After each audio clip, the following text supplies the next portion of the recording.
Hey guys, welcome to the second episode of The Weekly Wrestler. If you tuned into the first week's episode, thank you very much. If not, you can go check that out. Sure, the news will be a little bit old, but the takes are fresh as ever here on The Weekly Wrestler. So this week, we got some huge news. We got some New Year's Evil thoughts. We got a new TBS champion, new AEW Tag Team champions. We got some NXT Triple H firing thoughts. And we got some Forbidden Door. WWE's finally working with another company. Tune in right after this.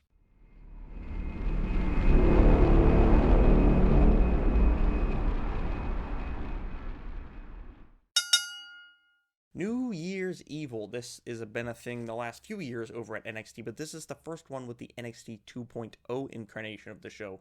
And I was kind of excited. You know, we had AJ Styles coming down. I was really excited for the Matt Riddle MSK versus Imperium with Walter match. I was excited for Braun Breaker versus Tommaso Ciampa because I wasn't sold on Braun Breaker at first, but the past few weeks he's definitely picked up steam for me. We had the triple threat women's match between Mandy, Cora Jade, and Raquel Gonzalez, and overall I did like this show. The six-man tag, so damn good. It really feels like Riddle has kind of leveled up, and no one's really taken notice of that.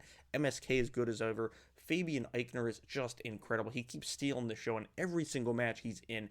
And Walter coming into NXT full-time is cool. Wish it was the main roster because I don't really think he fits in NXT 2.0. But I'm sure he'll be there until Imperium drops the tag belts. Then they'll probably all come up possibly after WrestleMania. We'll have to wait and see how that plays out. But MSK and Matt Riddle getting the win. I was shocked that Walter lost, but overall, I thought this was a damn good match. Probably my favorite of the night. The women's triple threat match was good as well. There was some... Look, let's just all say it. Mandy Rose is so much fun to look at. She's good on the mic, but she's not the best in the ring. She never has been, probably never will be, but Cora Jade, I think, is going to be a huge star in the future. She's still got some work to do, but I think she's going to be huge, and I do think this was probably Raquel's, goodbye NXT match. I think possibly debuting in the Royal Rumble and coming up to face whoever, maybe Becky or Charlotte at WrestleMania. We'll have to wait and see, but that's probably my prediction. I think this was Raquel's probably goodbye match to NXT, which it was a solid one for her goodbye match. It did kind of feel like she was kind of doing a lot of the heavy lifting, but nonetheless, okay match overall. Braun Breaker versus Tommaso Ciampa was a damn good match. Really sold me on Braun Breaker. Tommaso Ciampa putting him over, of course, Braun Breaker winning the NXT Championship. I didn't like his entrance, however, with him destroying the old NXT logo. Kind of felt, I don't even care that it's this is saying that this is the new NXT. That I'm fine with. It is what it is, whatever. It just kind of felt a little on the nose. We understand. If you watch NXT, you understand it's different. We get it. You don't have to do things like that. But overall, I thought it was a good show. The interaction between AJ and Grayson Waller was good. I'm excited to see their match tomorrow. But overall, it was a solid event with the six-man tag probably being my favorite match. I hope we get to see Walter on the main roster sooner than later. Jumping on over to AEW for a couple of stories. A former NXT talent, Jake Atlas, has officially signed with All Elite Wrestling. He had a match on AEW Dark or Elevation, one of their YouTube shows that nobody watches. But after his match, Tony Khan came out and awarded him a contract, so he's officially an AEW wrestler. And then he had a match with Adam Cole on Rampage. Awesome freaking match. I never really... I didn't see enough of Jake Atlas in NXT to know if I was a fan of his or not, but after that match with Adam Cole definitely won me over. So congratulations to Jake Atlas for becoming All Elite. And speaking of congratulating AEW superstars, we have Jade Cargill making it through the whole TBS tournament to become the inaugural TBS, I almost said NXT TBS champion. That's not the right show. TBS champion, beating Ruby Soho. Jade Cargill, I have mixed feelings on. I like her as a personality. She looks like $1 million for sure.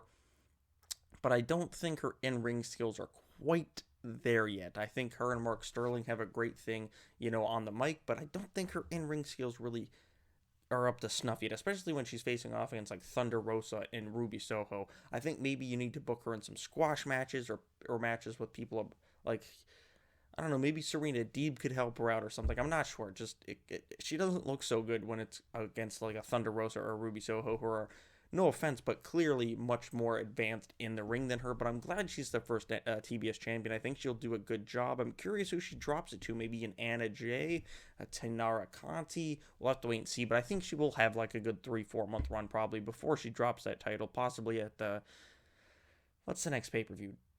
Revolution in March? That might be too soon. She'll probably keep it past that, but I'm curious to see where the future holds for Jade Cargill. Whether this builds her up towards the main women's championship, we'll have to wait and see on that front, but congrats nonetheless. And for our final AEW news story of the week, another congrats have to go out to Jurassic Express, because in a banger match with the Lucha Bros, they won. Jungle Express finally won the tag team championships. I think they should have won them a long time ago. Also, Santino and Ortiz and Private Party should be next in line, because I think they deserve it as well. But Jungle Boy finally has a title on his side. Christian Cage celebrating the win with him. Just looked like a proud father. Just looked great. Marco Stuntnut coming out. Very interesting, especially with rumors of his contract coming up here soon. But nonetheless, great match. Rey Fenix getting a dislocated arm or a separated arm. It looked nasty. His arm like went way back behind him. It looks so gross. I watched it like 12 times probably. Glad nothing's broken, but I hope they come back soon. I hope they come back better than ever. But congrats to Jurassic Express, because they definitely deserve it. And I wonder who they defend against first. Now, jumping back over to the NXT side of things, we got some bummer news, because, you know, WWE be releasing people. They be releasing people over at the WWE. It's just like a joke now. Like, who are they going to release this week? Well, we got some NXT firings this week. That's what we got. We got Road Dogg gone. Road Dogg has been shit canned by the WWE. William Regal, the most shocking one on this list, I think, shit canned by WWE. Danny Burch, not that surprised, kind of a snooze fest, kind of like a boring version of Cesaro, shit canned by WWE. Timothy Thatcher, one of the best wrestlers on the planet, shit canned by WWE because they didn't want him in NXT 2.0 and Vince didn't want him on their main roster. You could have at least sent him to NXT UK. Isla Dragunov versus Timothy Thatcher. Sign me up. But nonetheless, he's gone. Samoa Joe has been fired again for the second time in 12 months, which is just kind of a shitty thing to do, in my opinion. It just kind of stinks. And there are more personnel. There's Allison Danger, I think, was fired, and there's like 2 or 3 more that were fired, but they're all Triple H people, which is interesting. They are apparently sending a message to Triple H, and what's that message? Is that message to, like, get your shit together? Is that message like, we don't want you here anymore? Like, if you would have asked me if Triple H would ever leave WWE, I would say absolutely not. But now, why would he want to stay? You know, they're just going to treat him like shit all the time, whether he's Vince's son-in-law or not. So what? You have an awkward Thanksgiving for a few years until Vince kicks the bucket himself. You got to do what you got to do. If I was Triple H, I'd be out. I'd be gone. I would be going somewhere. AEW maybe. I'm sure they'd love to have him. I know they like to take jabs at Hunter, but Hunter knows his shit. If, you know, Hunter wanted to leave, I'm sure Tony Khan would be on the phone asking if he wants to come on over and hang out at AEW.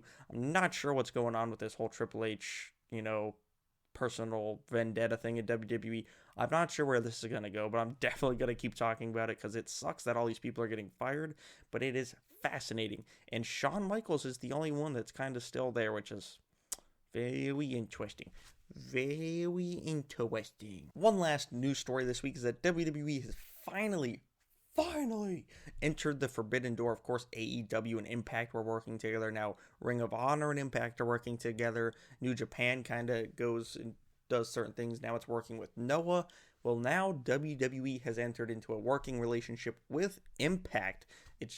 Which is fascinating. And the first thing is going to be Impact Knockouts champion Mickie James joining the Royal Rumble, and they announced her as the Knockouts champion on SmackDown, which is something I never thought I would hear in a million years. But they also referenced the Steiner Math promo a few weeks ago on NXT, so I think this might have been in the works for a while. I'm curious if this is just like a one-time thing or if it's going to continue. Imagine like Moose versus Bobby Lashley or Moose versus Big E. I know Moose wants to fight Roman Reigns, but I'm like AJ Styles returning to Impact for a one-night only thing. Like, there's a lot of possibilities here. There's a lot of stuff we could see. Maybe former WWE guys that are in Impact now might be in the Rumble, like a Matt Cardona maybe. That'd be cool to see. We'll have to wait and see if this is just a one-time thing for Mickie James. I hope not. I hope this is the beginning of something big for WWE. Apparently, them and AEW are in talks on a documentary. We'll have to wait and see how this pans out. It is a fascinating time, good and bad, for the WWE, and we're just going to have to wait and see how this all pans out, whether they sell to Fox or Disney, whoever.